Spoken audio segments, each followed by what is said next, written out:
అందరికీ నమస్తే అండి. రాజకీయాల్లో అధికార పక్షంలో ఉండటం కంటే ప్రతిపక్షంలో ఉండటం మంచి సవాల్, మంచి బాధ్యత. ప్రజలకు దగ్గర అవ్వచ్చు, మంచి అవకాశం నాయకులకైనా పార్టీలకైనా. అండ్ మీడియాకు కూడా అధికార పక్షానికి అనుకూల మీడియాగా ఉంటే నిత్యం భజనలు చేస్తూ ఉండాలి. అధికార పక్షం తప్పులు చేసినా లోపాలు ఉన్నా సరే భజనలు చేస్తూ ఉండాలి. అదే ప్రతిపక్ష మీడియాగా ఉంటే మంచి సవాల్, మంచి మంచి వార్తలు రాయొచ్చు, ప్రభుత్వం చేసే తప్పులను, లోపాలను, అవినీతిని వెలికి తీయొచ్చు. సో ప్రజలను అప్రమత్తం చేయొచ్చు, ప్రజలకు దగ్గర అవ్వడానికి మంచి అవకాశం. ఇప్పుడు మన రాష్ట్రంలో సాక్షి మీడియాకు మంచి అవకాశం. ప్రభుత్వం చేస్తున్న తప్పులను జనంలోకి తీసుకువెళ్ళి జనాల్ని అప్రమత్తం చేసి జనాల్ని వారి వైపు తిప్పుకోవడం, వాళ్ళ పార్టీకి అనుకూలంగా మార్చడం మంచి అవకాశం.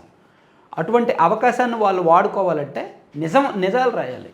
కానీ అలా కాకుండా ఈ పనికిమాలిన అబద్ధాలు రాయడం వలన, పిచ్చి పిచ్చి అబద్ధాలు రాయడం వలన మరింత చులకనైపోతున్నారు. ప్రజలు పట్టించుకునే పరిస్థితి ఉండదు, అధికార పక్షం వాళ్ళు పట్టించుకునే పరిస్థితి ఉండదు. పోనీ వాళ్ళ పార్టీకి ఏమైనా అది అనుకూలంగా ఉపయోగపడద్దంటే వాళ్ళ పార్టీకి కూడా తలనొప్పి, భారంగా మారే పరిస్థితి ఉంటుంది. ఎందుకంటే ఈరోజు చూడండి, అంటే అప్పుడప్పుడు మంచిగా రాస్తారు, ఇంపార్టెంట్ రాస్తారు అనుకుంటాం. కానీ చూడండి, ఈరోజు అంటే ప్రభుత్వం ఏం చేసినా తప్పు పట్టాలి అనే ఒక స్ట్రాంగ్ ఒపీనియన్తో ఉన్నట్టున్నారు. కంపెనీ పెట్టాయి, భూములు కొట్టాయి. సరే, ఈరోజు ఒకటి కబ్జాల గీతం సర్కారు చోద్యం అని రాశారు. 5,000 కోట్ల విలువైన భూములు విశాఖ టీడీపీ ఎంపీ భరత్ గారికి ఇచ్చేశారని రాశారు. దీన్ని యాక్సెప్ట్ చేయొచ్చు.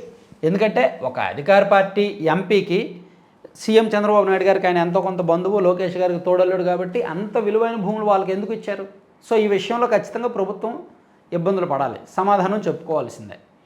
అది పక్కన పెట్టేస్తే ఇక్కడ కంపెనీ పెట్టే భూములు కొట్టాయి అనే వార్తలు రాశారు కదా. నిజంగా నేను ఇదేమో నిజమేమో, చిన్న చిన్న కంపెనీలకు, పనికిమాలిన కంపెనీలకు, ఆన్ పేపర్ మాత్రమే ఉండే షెల్ కంపెనీలకు భారీగా భూములు ఇచ్చేశారేమో, రాజశేఖర రెడ్డి గారి లాగా, జగన్మోహన్ రెడ్డి గారి లాగా వీళ్ళు కూడా భూముల పేరుతో కుంభకోణాలకు పాల్పడుతున్నారేమో అనే డౌట్ వచ్చింది. అంటే ఇక్కడ రాజశేఖర రెడ్డి గారి పేరు ఎందుకు తెచ్చానంటే, వ్యాన్ పిక్ వాళ్ళకు 1,000 కోట్ల భూములు ఇచ్చేశారు.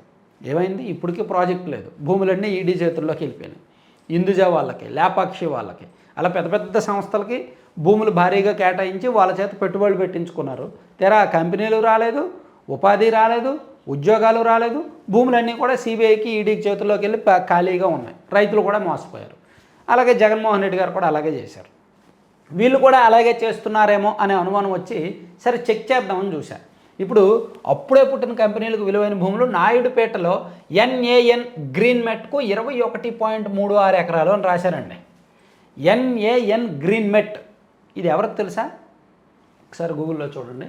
NAN గ్రీన్ మెట్ అనే కంపెనీ డైరెక్టర్లు వీళ్ళు: నైవేద్య అగర్వాల్, అనన్య అగర్వాల్, అమిత్ ప్రధాన్. వీళ్ళే ఈ NAN గ్రీన్ మెట్ అనే కంపెనీ యొక్క మాతృ కంపెనీ ఇది రుణాయా. ఇది వీళ్ళ మాతృ కంపెనీ. ఈ కంపెనీ టర్నోవర్ ఎంత తెలుసా? ఒకసారి చెక్ చేస్తున్నా.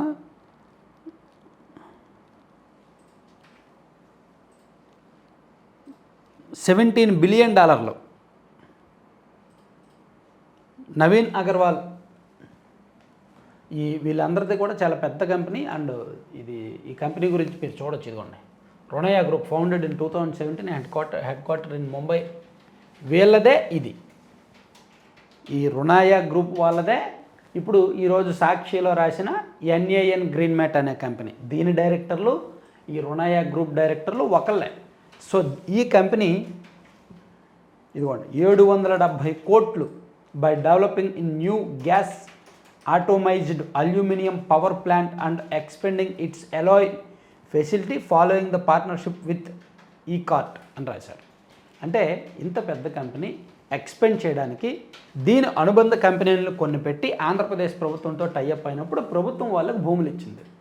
సో ఇది కొత్త కంపెనీ. NAN గ్రీన్ మెట్ అనేది కొత్త కంపెనీ కావచ్చు, కానీ దీనిలో ఉన్న డైరెక్టర్లు ప్రొఫైల్స్ చెక్ చేయాలిగా.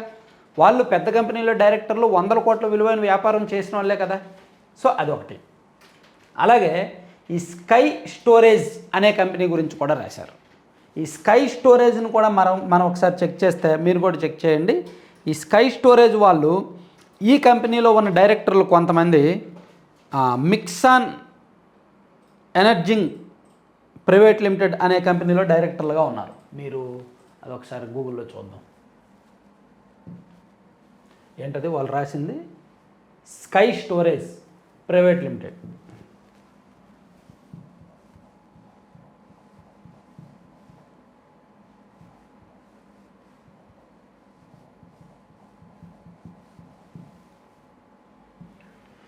స్కై స్టోరేజ్ ప్రైవేట్ లిమిటెడ్ అనేది మనం చూస్తే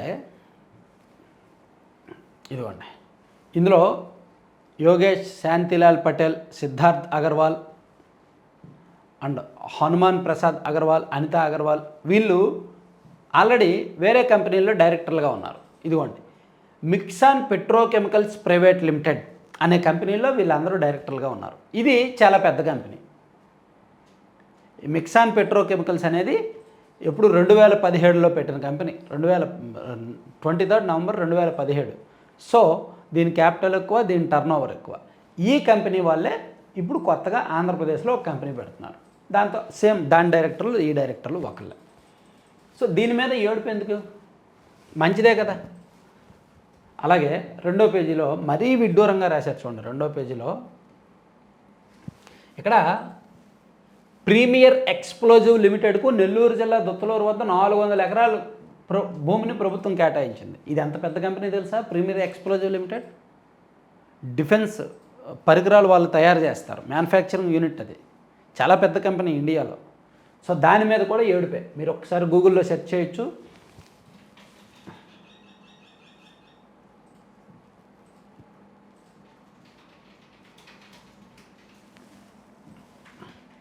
ఇదిగోండి, premier explosive limited PEL founded in 1918 by doctor A.N. Gupta is a leading Indian manufacturer of industrial explosives, detonators and defence products.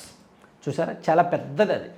అది దొత్తలూరు, ఉదయగిరి నియోజకవర్గం దొత్తలూరు ప్రాంతంలో 400 ఎకరాల్లో వస్తుంది. 1000 కోట్ల పెట్టుబడి, దాదాపుగా 1000 మందికి ఉద్యోగ అవకాశాలు ఉన్నాయి. చాలా పెద్ద కంపెనీ ఇది.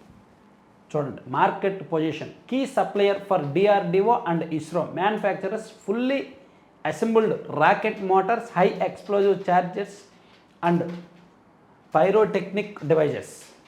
ఇంత పెద్ద కంపెనీ నెల్లూరు జిల్లాకు వస్తుంటే దాని మీద కూడా ఏడుపు, దానికి కూడా భూములు ఇవ్వడానికి ఏడుపు. అలాగే రేమండ్ అనుబంధ కంపెనీ JK, మంచిదేగా రేమండ్, చాలా పెద్ద బ్రాండ్ కదా, వీళ్ళకి కూడా ఇవ్వద్దా? అలాగే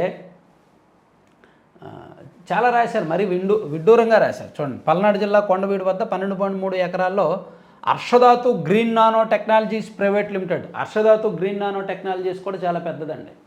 ఇదిగోండి, హర్షధాతు అనేది మీరు ఒకసారి గూగుల్లో సెర్చ్ చేయండి. నానో టెక్నాలజీతో నానో ప్రోడక్ట్స్ తయారు చేస్తున్న ఇండియాలో first company, one and only company అది ఆ ప్రోడక్ట్స్ తయారు చేయడంలో.